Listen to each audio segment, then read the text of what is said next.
Hello guys, samahan niyo ako gumawa ngayon ng bagong version ng tokat baboy. Pero guys, ang gagamitin ko ay isda at hindi baboy guys. Guys, naghiwa na ako ng tofu, sibuyas. Chopin lang natin ng pino guys, ang sibuyas.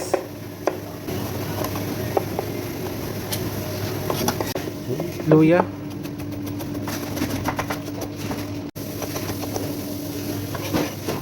Green bell pepper. Samahan natin ng red chili.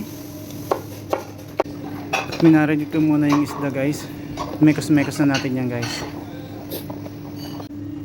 Yan na guys, ang ating ingredients para sa ating tokat baboy. Pero ang version natin is, ang gagamitin natin is isda.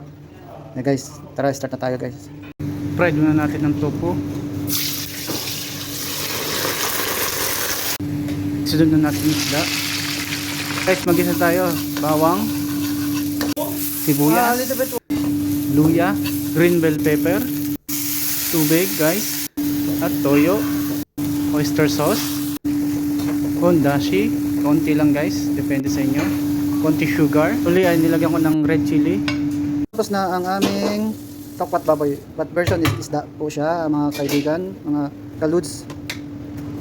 Guys, kain na tayo. Ito na yung niluto ko. Guys, kain tayo. Ang sarap guys. Thank you for watching guys. Bye.